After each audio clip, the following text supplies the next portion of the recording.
All right. How's it going, man? It's Wild Smile. Holy crap. Yeah, well, thanks for having me, man. Yeah, well, technically you're having me, but I It's a little bit of back and forth yeah, to keep it from going well, crass. I'm from the College Republicans at the University of Texas at El Paso, and I'm so glad you said yes. I'm still a little confused as to why you said yes, but I'm always thank down to make time to talk to people, man. yeah, it's awesome of you. And before we started recording this, you were talking about an entire generation raised by the media and by television.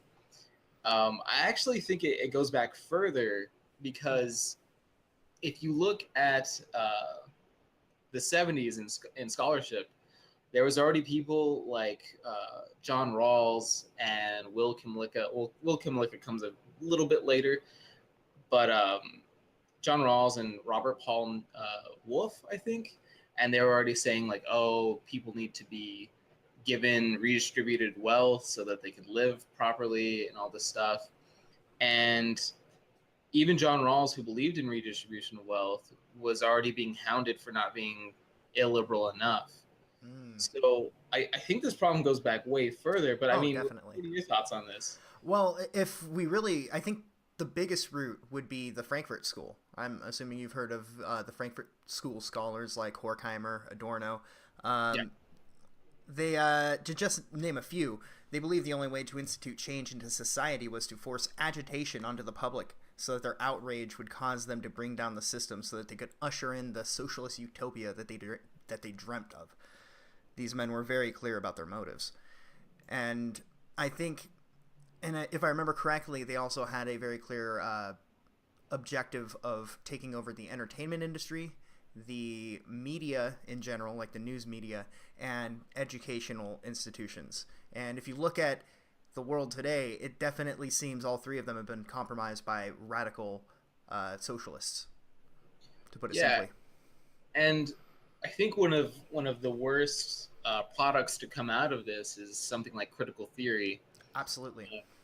I mean, I took a class on that because everybody's going to probably hound me for this, but I'm an English major, and I took a critical theory class, and oh my god, I mean, within 2 days, there's no more meaningful discussion. It all like slows down to a crawl, and everyone sure sounds smart, using their postmodernist vocabulary and vernacular, but there's really nothing of value that's being said.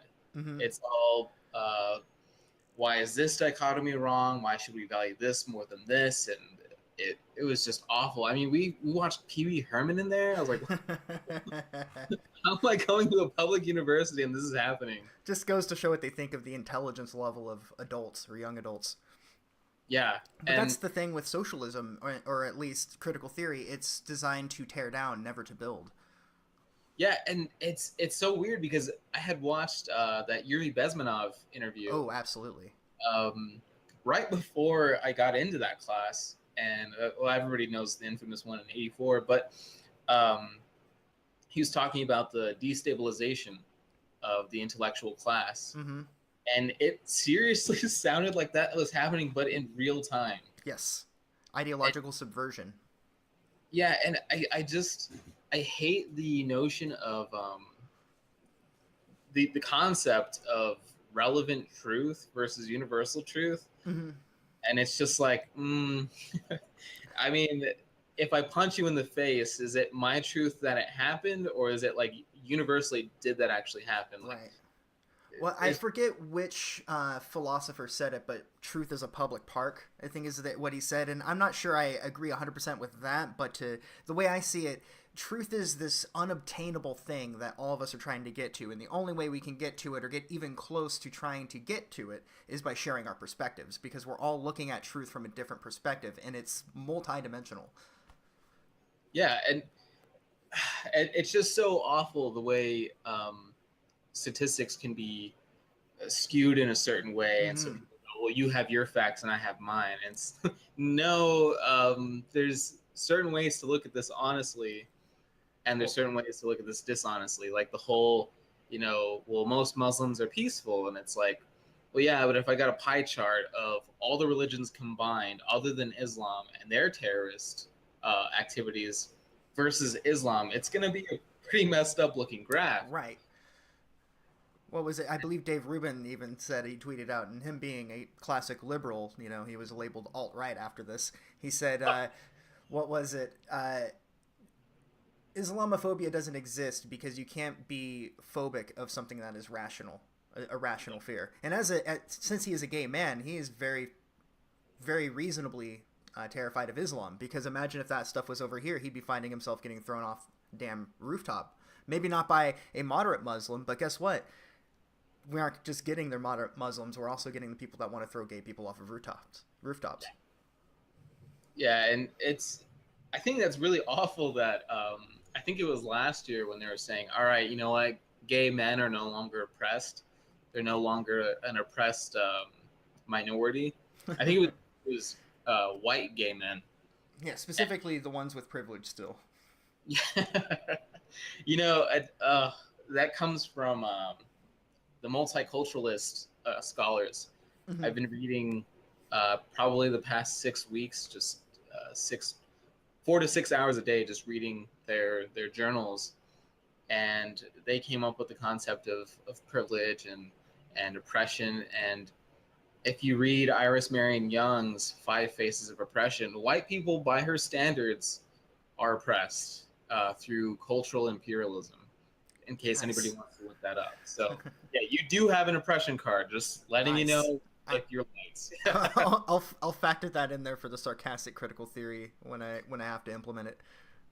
Yeah, it's just like their gender is a social construct, and therefore should not be adhered to. So then it's like, well, so is your made up gender, so I don't have to respect it either. And then that makes them all pissed off, and then you have to go 20 minutes of getting yelled at by 12 feminists. You're like, I'm paying to get yelled at, basically. It's fun though. It is fun, I gotta say. When grown ass adults are just red in the face with fury, and like they know they can't do anything, to physically hurt you, but they try to intimidate you, and it just makes you laugh more. Because I mean, if you run 10 yards one way, half of them are going to be out of breath. Yeah. Well, you can pop their critical theory bubble with just why. All you have to do is ask them to continue and expand. And they'll typically fall into soft racism, which is what do they call it? The soft bigotry of low expectations. Yeah. They'll typically fall into that. Well, they'll be like, well, ID restrictions for voting, that's racist. And you go like, well, why is that racist? Well, because black people don't have access to getting an ID.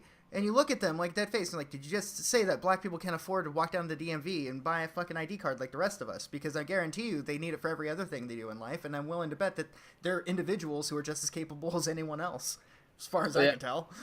I love that video where the guy's like, I think he's in like downtown New York, or he's like in the Bronx or something. Waters. I know who you're talking about, yeah. Yeah, and he's like, so do you have an ID? And they're like, yes. Like, obviously. DMV is? They're like, yes. It's like, well, these people don't think you do. And he shows them a video. They're like, oh my God. Like, I hope that red pilled them, but probably not. It opened their eyes. You know who really opened my eyes, though? It was another black man called Big Joe. It was during I think the Not My President protest, or maybe it was the Women's March. It was the Women's March, I think. This guy named Big Joe. And he just goes out there talking about Planned Parenthood and just a bunch of stuff. And he's yelling at the protesters like, look, you guys are going to provoke the government into acting. And when they act, they're going to take these rights from you that you claim are taken from you right now. Yeah. It's like, you're going to cause this to happen, and you're only yourselves to blame. And there's people yelling at him, but he's this big black dude. So his voice just carries over all of them, so you can't even hear him. It's great. It's one of my favorite video clips on the internet.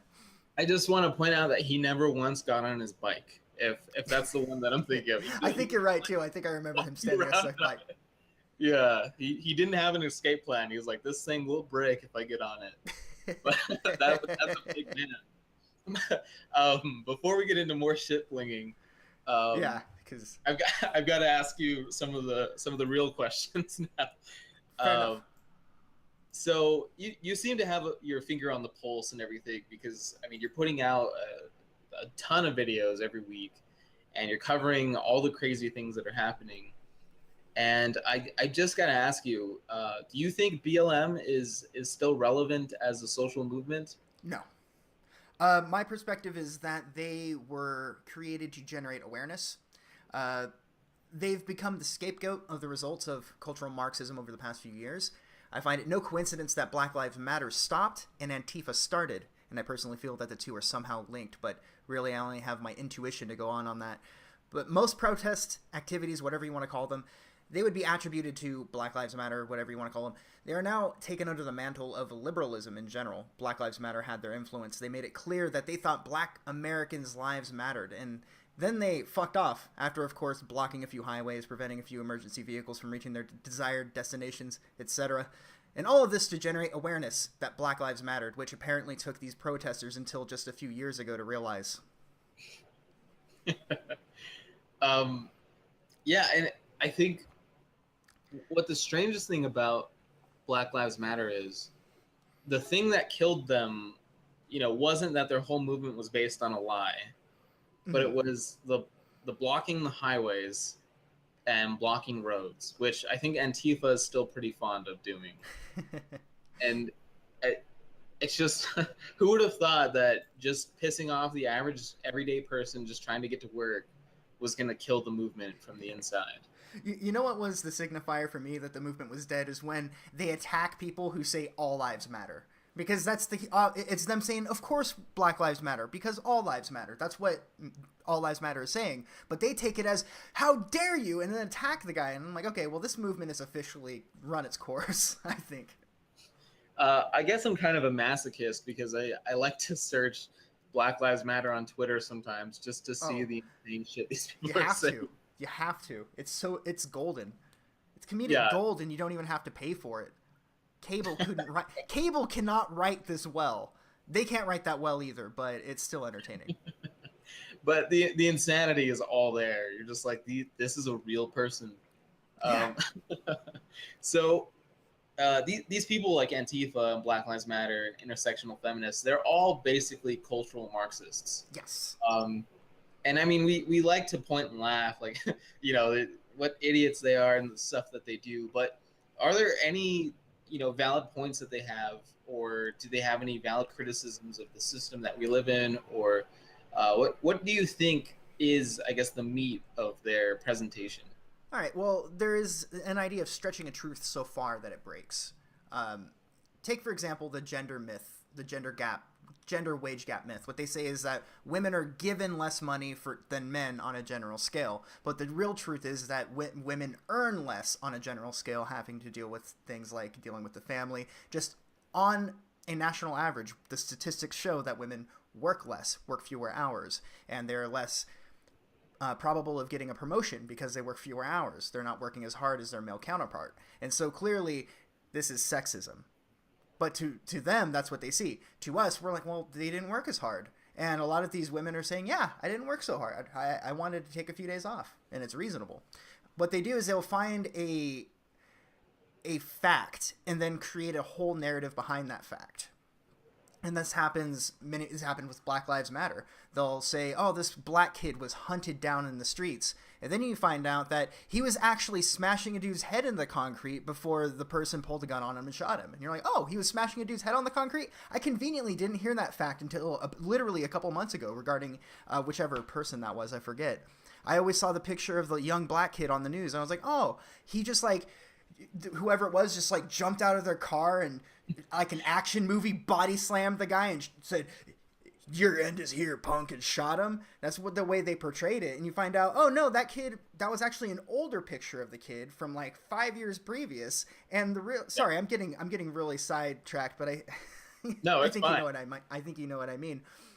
The media reports the facts completely differently, and that's typically what the cultural Marxists do. And I'm actually, that reminds me of this point that I was going to make earlier, that I do believe the media itself has been completely co-opted by these cultural Marxists, and they might be intelligent enough to pass it off, but it's just so strange how anti-capitalist they seem in a lot of cases. Yeah, except when they're selling those boxes or something that's like $300 a month or whatever.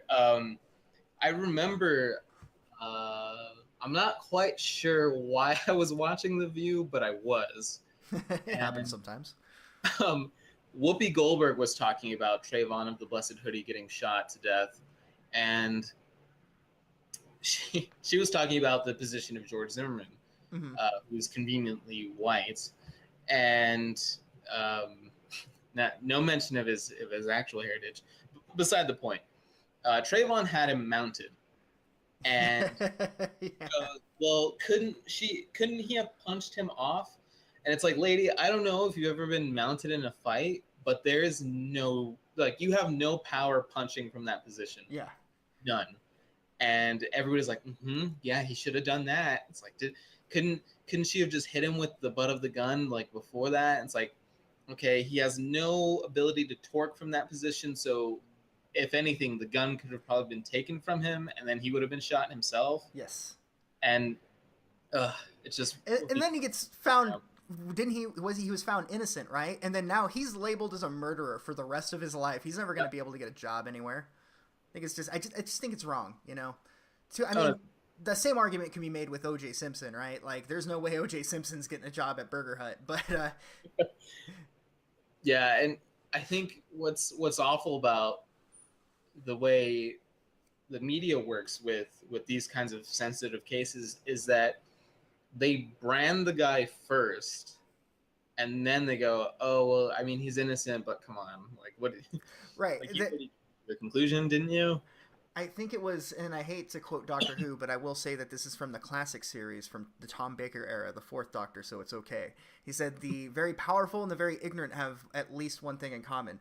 They don't alter their views to fit the facts, they alter the facts to fit their views, which is an interesting thing to keep in mind. Yeah, You're just one of those facts that needs to be altered. anytime that socialism fails, well, I mean, either it wasn't real socialism, it was outside factors, or it was corruption. It's like a drug. One more time, dude. One more time. We'll just try it one more time. Venezuela. If you've heard about Venezuela, I'd assume it's the opposition party. Like after this immediate voting and all the crazy stuff that's going on there, now the opposition party was kidnapped by Venezuelan officials in the middle of the night and just carried away like Trotsky. Yeah. Never to be seen again. Yeah, I think so. One of two things is going to happen.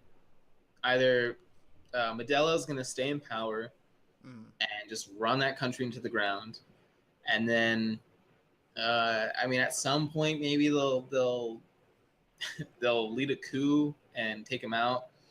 Or right now, there's going to be a populist movement, probably from the military, and they'll take him out. And then you're going to have another Pinochet or another Fujimori or whoever they had in Argentina, and they're going to send out death squads to kill the old guard, I guess. Mm-hmm. But right now, it's looking like the first option because man, and then the police are making their citizens literally eat shit. Like that's I hadn't Jesus. heard that. Good Lord. Yeah. This came out back in June or May. Okay, so maybe I did hear about it, but it was something. I thought this was more recent. All right.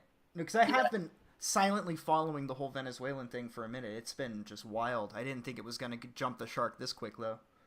Oh yeah, I mean, I felt bad for them because they had to eat it, but like then I thought, well, at least they're eating something because most of those people are just starving out there, and it was like shit and sawdust, I think.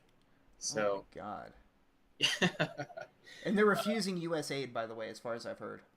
Yeah, well, I mean, because it's our fault, so. Yeah. I'm not exactly sure how, but we did something. Well, when they were succeeding, it was all about how great Hugo Chavez was, and now that it's failing, it's all our fault somehow. So that's real convenient.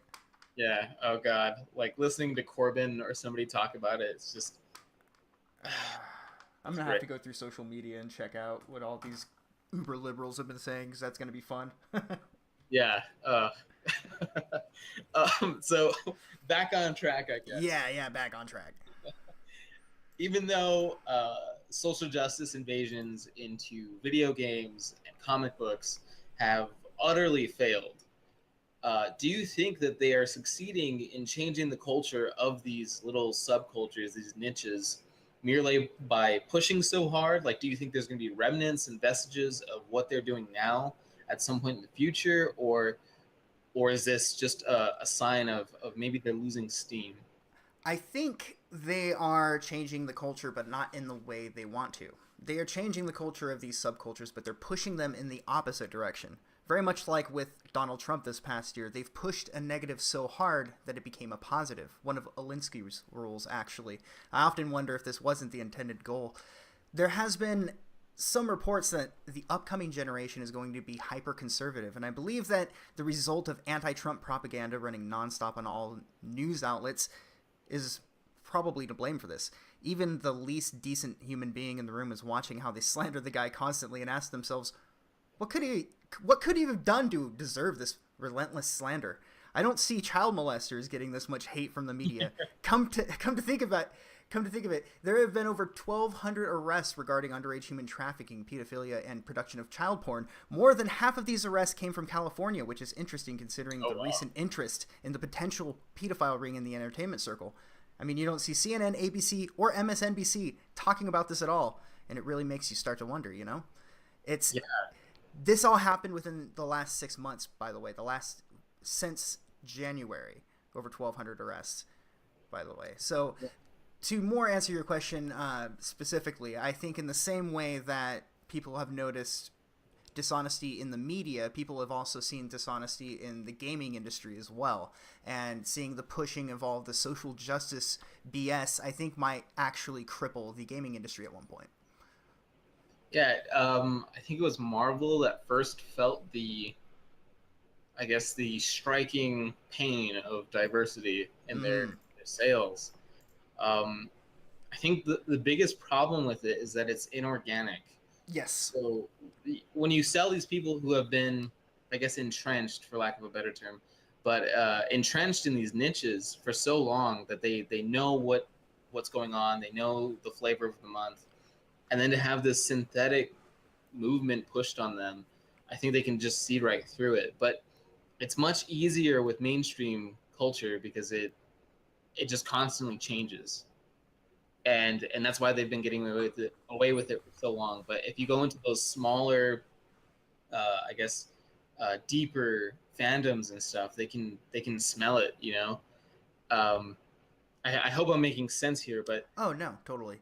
The more like say the Call of Duty fans, they're not really seeing what's going on, but the people in the indie gaming circle that are like playing games like Binding of Isaac and say like Spelunky, even though those are both pretty old, people who are playing those smaller games are aren't really into all of the identity politics, as far as I can say. And maybe that's just a me wishful thinking, so to speak, hoping that the specific niche gaming circles I'm into think like I do. But it seems to me that a lot of people just want to play their games and not have to worry. Oh my God, that person doesn't fit this very obscure standard that I just suddenly came up with out of the blue.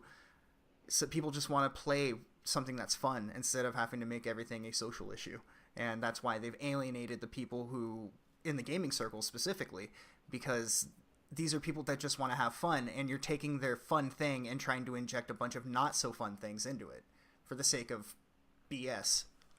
it's like when Sarkeesian first started, and she was telling everybody that um, the online gaming experience was unsafe for women, and it was like full of misogynists and all this stuff. And it was like, have you ever been like online as a girl? Like, It's just like being a listening to queen. all the guys hitting on you is probably That uh, a norm. lot of girls like. I mean, I don't like to because it's really stand. A lot of people, oh man, women like misogyny. No, it like women like the attention because they aren't treated bad. There's maybe a few bad eggs, but most of the time they see a girl in a game and they're like white knighting them. Hey, let me level you up. Let me give you some cool Yeah. weapons. And it's not even because they secretly think that they're gonna get laid. I think some people say that jokingly, but I think it's more because it's just chivalry on a very low level. But you see a woman, you're like, I want to help her. I want to give her a boost because she's a woman. It's the gentlemanly thing to do. Yeah, well, I think on really toxic games like League of Legends, it's a guy trying to get laid. Oh, I'm Uh, sure they're definitely. I've seen some very cringy video clips of stuff like that. So it has definitely I happened. honestly, I live for that shit. I'm just like, yes. I'm a cringe addict, man. I love it. Speaking of cringe, did you happen to see the? It was a woman on The View, actually. I believe it was The View, and it was about transgenderism, and it's the most insane thing I've ever seen. I'm gonna see if I can find a link to it real quick. Worse than Bill Nye? I think so. Yeah. Oh no. I heard about it I'm on ready. one of Crowder's episodes. I don't watch him religiously, but I watch him every once in a while, and he was talking about this yeah. I'm not sure if you watch her, but Blonde in The Belly of the Beast, she really loves cringe. Um, I remember for a couple weeks after I talked to her, I would send her links to like really cringy stuff, and she was like, "Oh, I love this shit. Like, just keep sending it." Um, so yeah, if hopefully she hasn't seen this too, you could send it to her. Oh my god. It's basically a person talking about saying, "Well, I'm bisexual. I'm into men, but not romantically," and it's just a ton of Yes, and they're shaming the black chick, right? yeah, because she just doesn't understand. She's like, "Well, wait a minute. So how come you just called yourself or her a second ago, but now it's not okay for me to call you her now?" And she goes, "Well," and then somebody speaks on her behalf, of course, and says, "Well, that's because that's the only way she knew how to phrase it." Well, then she's the expert on the situation. Don't you think she should know? You know, I think part of the whole gender queer intergalactic feminism thing is um kind of a draw to it is you become the expert on something. Like for once, you're the smartest person in the room because you're the only one that knows what the hell you're talking about. Yeah. um yeah, because when I was first introduced to this feminist newspeak, um I was taking a class on Native American literature. This is like 2 years ago, maybe more. And there was this girl in there who was like decently smart, I guess. Um, and she started going on about like cultural appropriation and all this stuff. And like the girl and I, or the girl that I sat next to and I, we looked at each other like, what the fuck is she talking about? And I think even the professor didn't know what she was talking about. And like, but I mean, she sounded like the most intelligent person in the room. And I honestly think that's part of the motivation to do this kind of thing is no matter what, as long as you can keep making things up, you sound like you're Einstein. You're amazing. Yeah, I'm an And expert in my own delusions, so I could talk yeah. forever. Oh my god. Oh god, we keep going on these tangents. I'm so I sorry. am a very tangential person, so like it's probably mostly on me. It's okay. I guess the two of us just keep going off, and it'll be fine. I'm one of those guys. I don't. I like to say this about myself. I'm a drinking buddy. I'm the type of person you have drinks with and just shoot the shit and make remarks about how bullshit everything is. I'm just one of those kind of dudes. So am I. I'm a huge IPA fan. Uh, I'm a liquor guy myself. oh man, I put down whiskey one time when I pissed like really dark yellow. It almost looked brown, and I was like, okay, maybe I shouldn't do this anymore. I do not hydrate. I've reached my limit. Yeah, that's fair enough. Yeah, so now I'm like, I guess I'll drink beer. Um, so when I edit this, I will definitely cut that part. Oh yeah, yeah, for sure.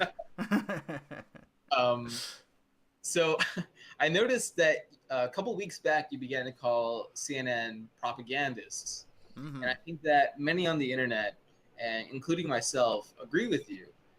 But I mean, do you think that this is enough pushback for them to be ready to change or incentivized to change, or is this just going to be like a kind of a hiccup in their business model?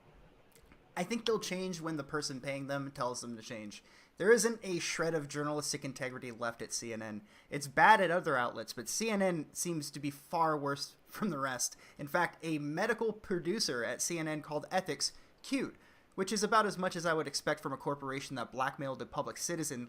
And then less than a month later, one of the employees who participated in said docs would go on to live television to lecture Fox on their obligation to ethics because the president watches their channel. Who appointed them judge, jury, and executioner? Who appointed them as the moral arbiter of ethics? They need to be sacked. That's about, yeah. That's how I No, feel about them. holy crap, that's a lot of fiery rage there. I like that. Yeah. I think what's great there is the irony in that um, Obama had completely shunned Fox, Yeah. and CNN was the one that he watched. And now that the shoe's on the other foot, they don't really like that too much. Not at all. Not at all. And I always hated that, like, edgy mom meme of like, oh, faux news, ho ho ho, like, Oh man, right? All the that, Facebook memes, they're the worst. like you think your news station isn't biased? Are you crazy? And I mean, I was on the outside looking in on this for a while, but it would always like made me cringe even when I wasn't politically active. Right. I never thought I'd see a day where CNN, because I did once upon a time think that CNN was better. That's why I feel so unimpressed with them, is because they can be better. Old CNN from the 80s and 90s, yeah, they did have their BS times. Like they had Wayne LaPierre on from the NRA one time, and they tried to like get him in a gotcha moment, and he called them out on like several lies right on the air, and they kept trying to shut him out, and he just called them out right on it. But they were a little bit more clever about it, and it seems like in this past year they just stopped caring entirely. Did you see when they staged a protest following the London attack earlier this year? The peaceful Muslims that they were Yes. trying to, I guess, get in a nice little line or something. To be charitable, one charitable interpretation is that they were already there, and that the producers and everyone, the film crew, showed up and handed them all a bunch of signs and told them to stand over here so we could film you to better represent you in the media, which is almost plausible. But people who were there, who wrote about this later on, said no, they all showed up together. There's even police officers that weren't even real police officers that were dressed like crisis actors, pretty much, that showed up to just be a part of the filming, to make it look like it was a full-fledged thing. And then as soon as the filming was done, everyone was gone within minutes. Wow. Yeah, so it's very, to me, it's very clear that they're just creating news. Make news by breaking news, right? Yeah, it's like the hero who breaks shit up just so that they can go and fix it later. Batman syndrome. Yeah, I guess so. Damn, that I didn't know it actually went that far. Holy crap. Yeah, and I'm starting to wonder if we're just on the tip of the iceberg regarding how deep this really goes. Yeah, and I think that's the most worrisome thing, because if you look at an organization like Antifa, I mean, I don't think there's a whole lot of condemnation going on about them in mainstream news, especially with that Hollywood cuck who was like, we'll punch some people in the face. Oh, it's like, my God, yeah. you play a sheriff on a show on Netflix, dude. Like, what the hell are you talking about? Yeah, we will punch people in the face when they seek to... I forget, it was a whole thing, because it really angered. I was filled with fire on that one, because I was saying, look, everybody, this is him calling for violence against people who think differently than him. Do you not care about this? And people who are like, well, Stranger Things is a great show. And I said, I have no interest in watching that piece of shit show. I actually heard him specifically. He's really good in the show, from what I hear. And you know what? Bravo. Hollywood desperately needs actors with talent, so I'm willing to give him credit in that regard. But I just cannot respect somebody who goes to get an award for something and then gets people to jump up and cheer when saying, we're going to go punch a bunch of Nazis. And you know damn good and well that these people wouldn't know a Nazi if they were jumping in front of their face. They just call people Nazis so they can get a free ticket to act like a deranged maniac. Yeah, and then that became their handles. Some of them still have it, but it was like punch Nazis or Nazi puncher, and it's just like, oh my God. If you want to kill a Nazi, play like Wolfenstein, because you're actually killing Nazis. It's pretty relieving. The new Wolfenstein's Yeah, pretty great. and I think what would upset them the most is if Call of Duty did like a pure historical game where they had like the British Legion, the French Legion, the Russian Legion, and the North African Legion, and then like the Turkish Legion, and then a bunch of like different little Middle Eastern legions. And it's like, wait, Nazis aren't brown and black, and it's like, oh yeah, they were, dude. They were even yellow, and it's just like you guys like diversity, except when you have to admit that black, brown, and yellow people were also bad at some point, and now, like, um, I think we can get them to admit that black, brown, and yellow people were bad in the past, and that'll kind of like progress us toward now and make them equal. But and I say that as a brown dude, like, because it's just like you can do no wrong until you're conservative. Then Mm-hmm. then you fucked And up. that's something. Yeah. So one of the main um, purveyors of this type of narrative is Antifa. Do you think there's like a potential danger in not stamping them out? I personally think it's already out of control. The police should have stepped in a long time ago. The more Antifa goes out and threatens people, burns down trash cans, torches a car, breaks windows of businesses, the more that the silent majority gets angrier and angrier, and really, who could blame them? Antifa is another organization that I think will disappear after enough agitation has occurred to work people up enough to get them to act. I believe that their nature is entirely provocative. Much like I mentioned with cultural Marxism before, the intention of Antifa is similar, I believe. It's to agitate people to the point of acting. The police might come in to put an end to this group, or this group will stir up enough animosity against them that they will be afraid to admit that they are Antifa. But at this point, I believe they will fade away. But the damage they have done to the patience of good Americans, as well as the Trump deranged property damage, will have been done. I think um, what the main goal is, uh, honestly, is to finally get a right winger worked up enough, scared enough to discharge their firearm. Mm-hmm. Well, they want Because another Timothy McVeigh. yeah, because if that happens, then everyone loses their liberties. It's, oh well, we tried to let you guys solve it peacefully, and now like look what happened. Well, there And was that Milo. It was a Milo event, and somebody tried to attack him, and he shot him. And the guy lived; it was all okay. But apparently, the man shot in self-defense. So that didn't quite fit their narrative. So it quickly fizzled out, and down the memory hole it went. yeah, the yellow raincoat, right?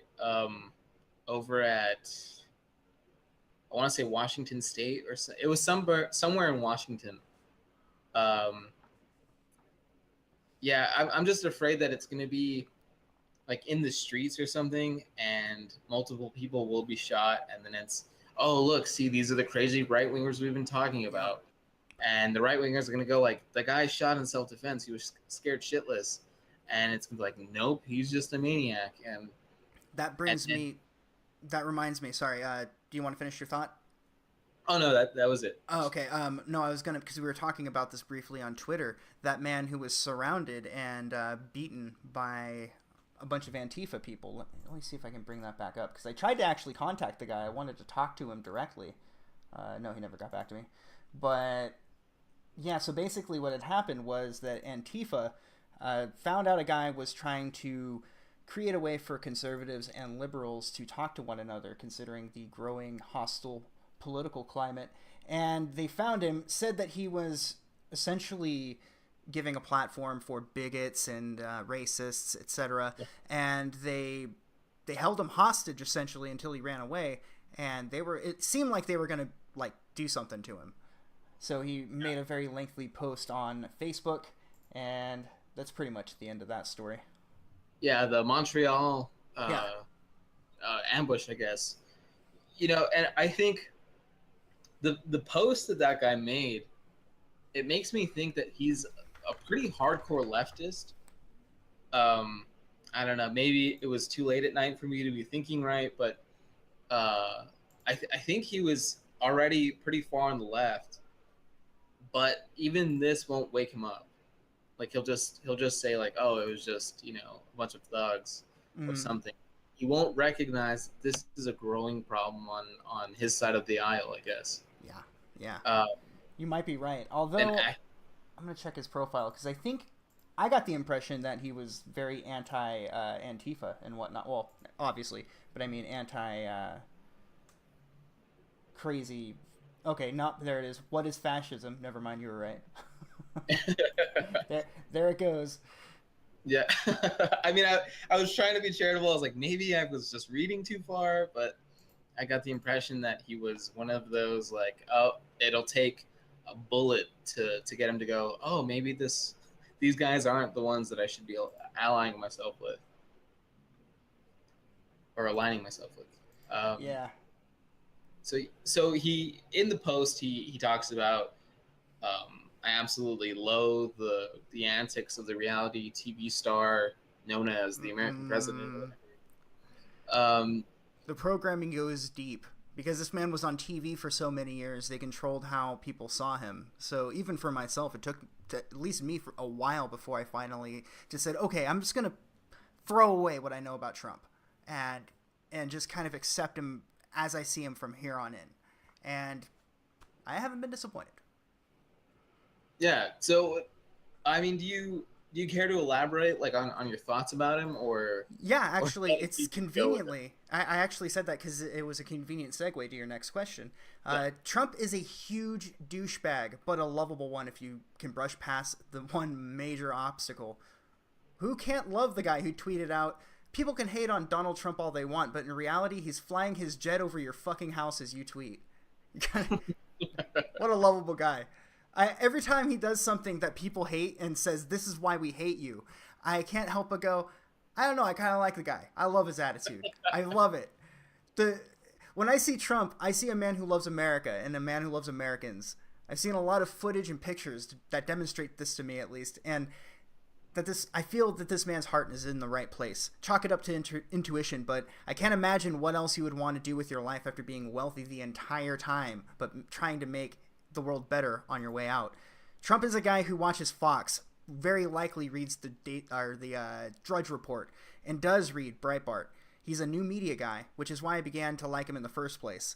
I have had a distaste for the media for many years, for as long as I can remember, actually. It seemed clear to me that they were pushing false narratives to suit their own agenda. I remember how proud I was as an American when Trump told Jim Acosta of CNN, I'm not going to let you ask a question. You are fake news. I literally teared up, man. No joke.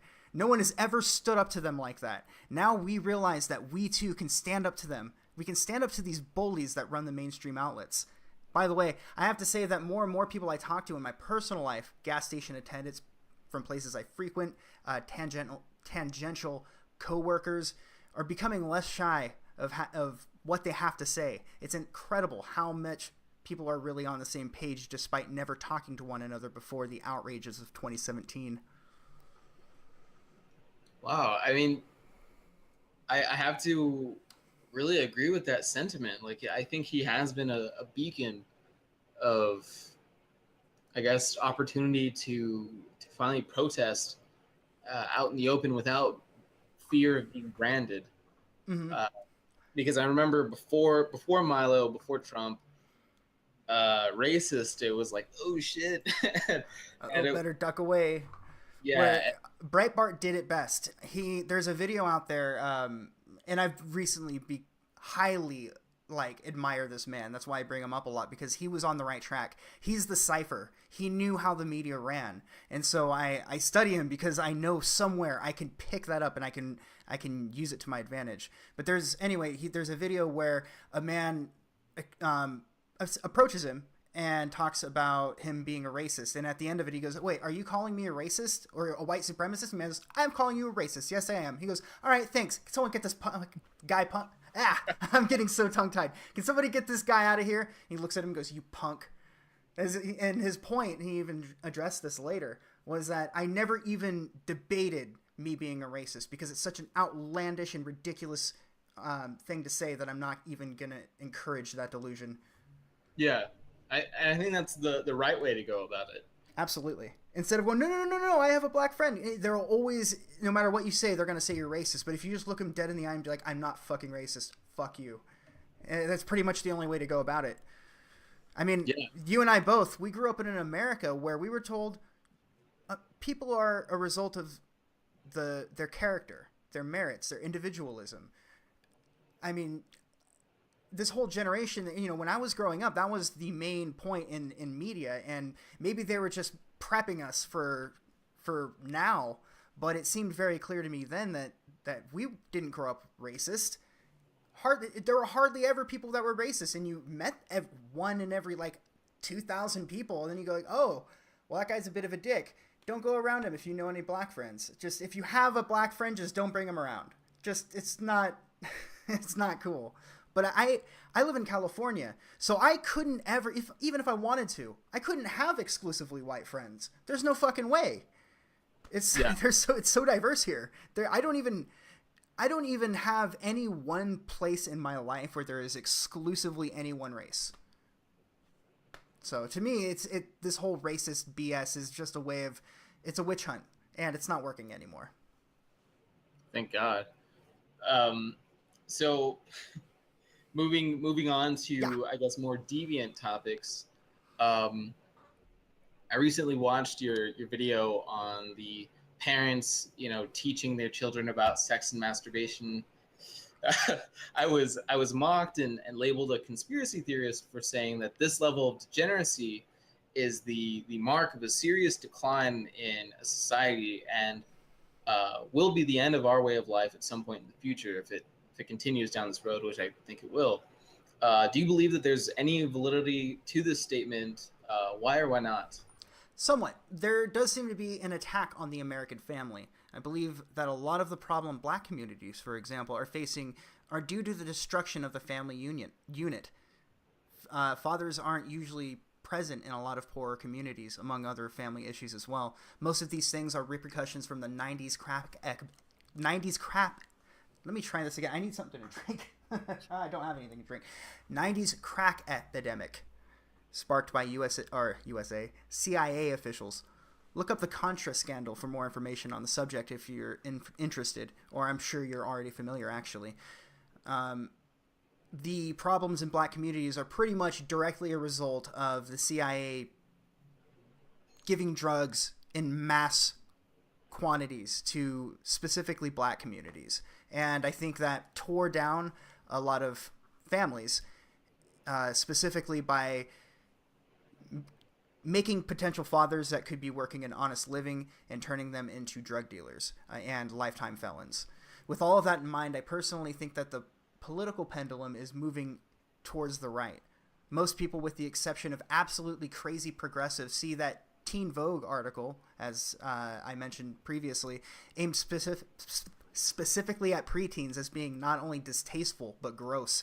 There are a lot of people that I have talked to that were as outraged as I was, if not more, after reading that article. I don't think that society will denigrate to that point, but it is possible. Most of this pro-pedo propaganda is a result of progressives attempting to one-up one another. Yeah, and I think it's very strange to see these liberal publications. I mean, they're really only liberal in name at this point, but these liberal publications pushing for the acceptance of pedophilia. And I mean, just the other day, it was like a children's guide to anal sex. Yeah, and that was the one I was mentioning. Why would they? What? Why do you think this is? Is it just like a dick measuring contest for progressives? Yes, or that's exactly what I think it is. Because, and here's the thing that makes me wonder, though. That article did not mention any of the bad things that can result after long-term anal sex. There is incontinence for one. Higher exposure to infections is another one. And then let's just talk about the obvious, the cleanup aspect.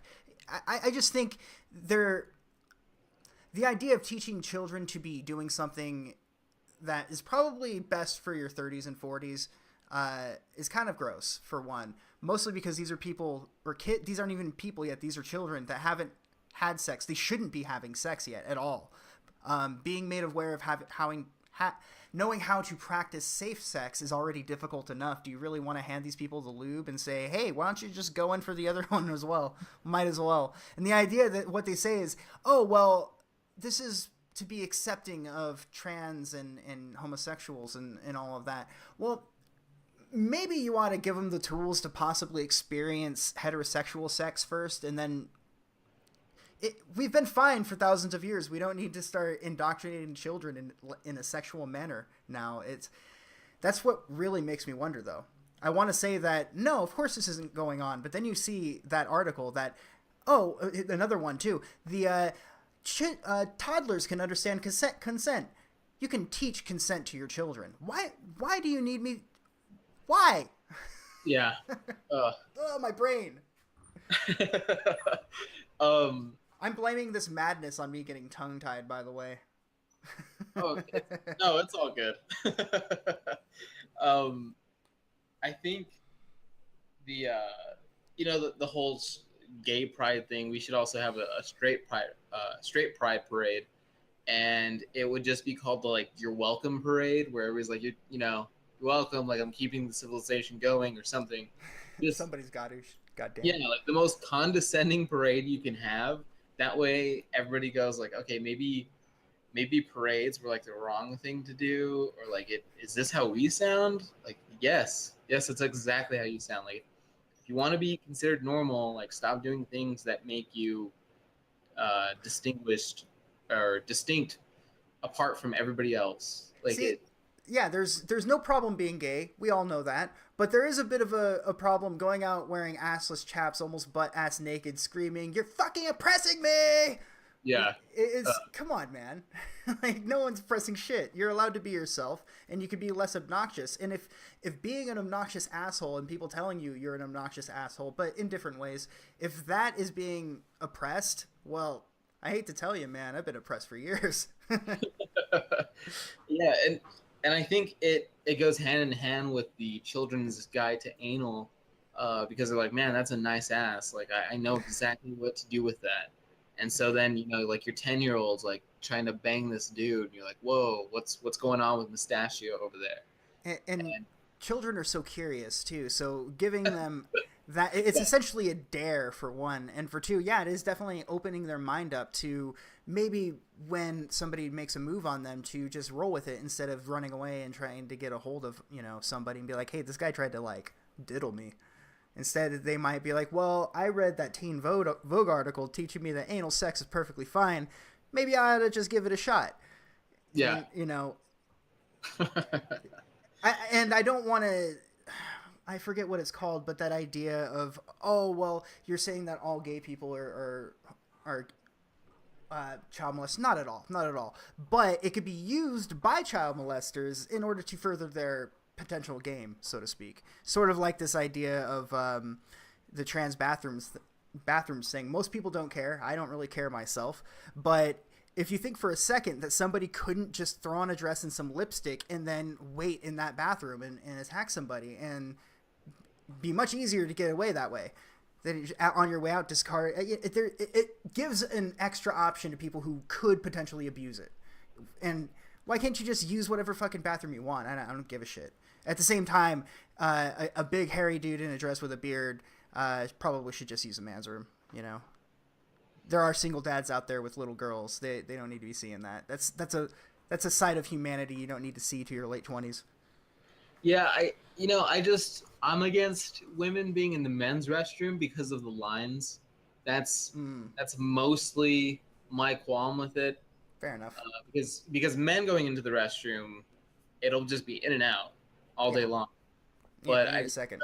Start letting women into the men's restroom. Oh my god! Yeah. Can you imagine people be taking shits outside in no time? Seriously though, it'd be India like within 2 minutes. Like, I'm not waiting for that chick to finish her text. I'm dropping a deuce right here. So on a more serious topic, maybe I should have sequenced this better. It's all right. I like to think it'll be a little bit entertaining for those who are watching. Yeah. So you have some strong opinions on media matters. Can you give me a little insight or a little bit of your insight onto the I guess the company or the organization? Okay, well, I'm going to go ahead and open up the Wikipedia page so I have a bit more to go off of, but from my memory, there they call themselves a media watchdog group. And if you go up on Twitter, you'll notice that they have a particular disdain for conservatives and Republicans. I asked, actually, it's funny, when Ann Coulter tweeted out about her experience on Delta, which probably was a bit unprofessional how she handled it, but not any more unprofessional than how they handled her. Anyway, Media Matters tweeted that out essentially, or one of their it was their president, that's right. And I quote retweeted it and said, "Why would Media Matters be covering this?" And their president tweeted that at me, saying, "Because she's a right-wing media figure and we're a media watchdog group." And I immediately asked them, "Yeah, so CNN blackmail happened like 3 days ago. What's your comment on that?" Nothing. Apparently they didn't think that a national corporation blackmailing a public citizen was something a media watchdog group should look into. But they did think that shaming Ann Coulter for sending a mean tweet was definitely something they should look into. So the founder of Media Matters is a person named David Brock, who also founded another organization called Share Blue, which some people might be a little bit more familiar with. Media Matters and Share Blue are both ways to use the internet and media to expose right-wing hypocrites and all extremism and all of that. But they're incredibly dishonest, for one. And the second thing is they take massive funding from people like... his name is like a boogeyman, but George Soros is in their funding. It's just one of his brainchildren, along with John Podesta and all those other media groups like Center for American Progress, MoveOn.org. They're a bunch of essentially shell dummy groups that allow them to, I don't even know, but gain influence, essentially. It's really complicated, but they claim to be a progressive media watchdog. So it's like PolitiFact, I guess. Exactly. They're a more older version of PolitiFact. Oh God, I remember seeing a picture of the people from PolitiFact. I think it was PolitiFact anyway. It's like, really? It's two people and a cat? Snopes. You're thinking of Snopes. Snopes. There we go. Okay. Well, I mean, PolitiFact can rate that one on their scale. Yeah, they're all the same because they're all incredibly biased. They don't even report truth. They report their truth instead of trying to shine light on their perspective of truth. What they say is, this is the truth and here's how we get to it, as opposed to saying, here are the facts and now let's find our way through the darkness. Even John Podesta, former chief of staff to President Bill Clinton, provided the office space for Media Matters in its formation at the Center for American Progress, which is a Democratic think tank, which Podesta established in 2002. And this thing seems to go pretty deep, especially considering all of the blowback. Well, first of all, people don't really talk about Media Matters, even though they have a lot of influence. They make millions of dollars in donations every year. But, yeah. So, I just want to pause real quick. William Shatner is a god. Yeah, I would agree. Yeah, and I just really wanted to say that. Like, this guy has been getting dogged for a long time now, and he just does not give a shit. Yeah, you've seen the picture, or the Gizmodo article, where they showed a picture of him from Star Trek dressed as a Nazi, and they're like, he's alt-right now. He's alt-right. Get the fuck out of here with that. Even, like, convinced anyone? Like, they all saw Spock right there, and they're like, yeah. Yeah, right? Like, they were pulling the wool over anybody's eyes. I think they did another Milo, but they're not even being sneaky anymore, and people are just looking at it and being like, shame on you, man. Shame on you. They're like trying to Photoshop it on there, like, fuck. Well, can you just search William Shatner Nazi in the images thing? And they do, and they're like, oh, well, it's on Star Trek. It's like, that's fine. Nobody's really gonna care. I'm actually very surprised they didn't crop everyone out, and you just see just him doing a fake Z Kyle. You know, I've noticed that, like, if you look at articles that are fresh off the line, a lot of the time it looks like an editor hasn't looked at it at all. Mm-hmm. And there's like 20 grammatical mistakes and then like 3 or 4 spelling errors. You're like, this should not have gone through somebody's like. It's funny. Because when I read that article, I think I said that out loud during the video. I'm like, did anyone actually read through this before they printed it? I can't believe anyone published this, let alone somebody actually thought this bullshit to read it, or to write it. It blows my mind. We've reached peak full retard. I don't think we could go any further. And by the way, retard is not an insensitive word. Idiot and moron are the actual hateful terms, and the word retarded was the original politically correct term from like way back when. Huh. And it's gone full circle. Owen Benjamin was one of the people who said that, and I was like, oh, and it turns out that there's some truth to that. Owen Benjamin's awesome. He did a great bit recently about the female 007. They're planning on, there's a call to make the next Bond a woman, so he was saying, he had a little song, like she should be called 007, 70 cents on the dollar, things like that. It was really good, but it was just a song about how not funny a woman spy would be if she was Bond. It's not the same. There's a fundamental difference between what makes a man cool and what makes a woman cool. And if you just like put a woman in Bond's clothing and do a movie, it's not going to turn out the same. It just isn't. Yeah, and I think it was one of my literature classes. Yeah, it was one of my literature classes last year that I took, where they were talking about diversity and all that. And our professor was like, you guys have a real chance to really make it in the entertainment industry because they want to hear your stories and all this stuff. And I was thinking, like, I was born in Charleston, like South Carolina. Like, I don't think my story is exactly going to be what they want from a Hispanic person, because then the next two places I moved were in Washington and in San Francisco.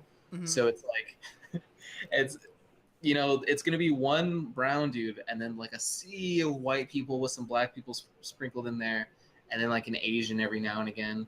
And they're not going to like that at all, because like I don't really know any Spanish. Like I don't really like any Mexican music or anything like that. So it's not going to be like their Napoleon Dynamite cool cousins thing. Like it's just not going to happen. And I brought this up to him, and he was like, well, I mean, it's the cultural diversity. I was like, well, it seems like cultural and racial are synonymous in this class. And I think it's the same thing with the whole like feminist women empowerment thing. They only like powerful women if they agree with them. Mm-hmm. The same as they only like Mexicans if they're really Mexican, or black people if they're really black. It's just like it's just the result of their tactics over the last few decades. Here's what largely the Democrats have been doing. They've been determine oppressed class, B, make yourself champion of oppressed class, and then C, assimilate all members of said oppressed class. And what they do is, once they've said, okay, well, gay people are now ours, we stand for gay rights, we stand for a woman's body, okay, so all of these people, if you are against us, you're against gay people and women, you hate them. And they've constructed their argument based on association, which is why their argument is now just a series of guilty by association. That's all they know. My favorite, I guess before we end here, my favorite thing that they do is say the black community. Yeah. So it's like, wait, what? There's a great clip from Real Time with Bill Maher. I've brought him up a few times, but this is actually how I came across Breitbart the first time, where I'm like, this guy is pretty cool. What was it? Can you remind me what you said right before I started going off on this tangent? Oh, the black community? Okay, got it. So he mentioned Clarence Thomas, and he says Clarence Thomas is a great example, a great American. He grew up in a poor neighborhood, and he was nominated to be a Supreme Court judge. And Bill Maher said, well, he is not a person who represents black America. And that implies that there is somebody who represents black America. So I would have very clearly gone, well, who is that, Bill? Who does represent black America? And he had Dr. Michael Eric Dyson with him. And Michael Eric Dyson just spit word salad of just a bunch of critical theory nonsense that he didn't even say any complete sentences. Like, it was strange to listen to, but that one phrase that Bill Maher said, where he said Clarence Thomas does not represent Black Americans or the Black community, then who does? Does anyone really represent anybody? Because aren't we all individuals? And isn't racism supposed to be against this idea that everyone of one way is thinking of one? You know what I mean? Yeah. I get to just imagine Dyson going, oh shit, and oh man. I remember I got into this argument with a feminist one time, and this was in front of the class, and I was like, well, who is the Black community? She's like, well, I mean, the Black community. And I was like, well, who represents them? Like, who speaks for them? And she was like, well, they do. And I was like, who's they? Like, she goes, the Black community. I was like, who exactly is the Black community? Exactly. It's like white people. White people. Who are white people? Oh, well, just like y'all. Well, that doesn't say much, because most white people are very diverse ethnically. A lot of white people are like half Native American, half European, partially Hispanic. It's at least the ones I've met. And I myself I'm a mutt. I've always said that I'm a mutt. I look photogenically Native American, but I'm white, and I have no problem saying it. But when people talk about white people, they're not talking about, oh, well, this country called white, where people were citizens of white, their god and emperor or whatever, and when they came to other places, they brought their culture with it. There's no truth to that. They just say, oh, these people that are certain, their skin tone is a little paler. Yeah, those people. And the problem with that is what a white person is varies from person to person. And hell, Tariq Nasheed thinks that Hispanic Americans are white now too. So it's just, that's the whole thing is the Black community, white people, they're all just a bunch of straw men, scarecrows. They don't really exist. They're just this thing that people hide behind so they can pretend to stand for all these people. Yeah, I think a lot of them that do that have never been to or even never even like watched a movie from like deep in the heart of Mexico. And it's like, oh man, there's people as black as night, but then there's also girls that are blonde hair and blue eyed with freckles. Super Irish girls. Like I watched a lot of Alejandro Jodorowsky's movies. What a dude. He's one of my favorite directors. I mean, I don't agree with like his politics necessarily, but man, what an interesting fellow. And I've watched El Topo like thousands of times. And yeah, there's no racial thing to it. There's just people. And I hate this idea of boxing people up into different, oh, this is a black person, this is a white person, oh, this is a husky woman, this is a redhead. It's all just been used to pit people against each other. Woman of size. Woman of size. Bigot. Indeed. But I think I've kept you a little long. If you want to end the recording there. Yeah, it sounds like a good place to end. So I would like to thank everyone for watching, for putting up with us for 68 minutes. That's pretty good. I don't know how far track off I got. I'm a little tipsy, I'll be honest with you, but nice. not unprofessionally. I hope I still came off coherently. I was like, damn it, I'm not getting too fucked up for this, but I definitely wanted to be relaxed. So I do want to say thanks for bearing with me. I did get ahead of myself when I was reading some text a few times. So it's all good. And I want to thank you for joining me. And I mean, when I show the rest of the chapter of this, I hope they gain quite a bit from it. It's been a hell of a conversation. Mm-hmm. So I guess for everybody watching, have a great day. Right on. You all have a good one. Yeah.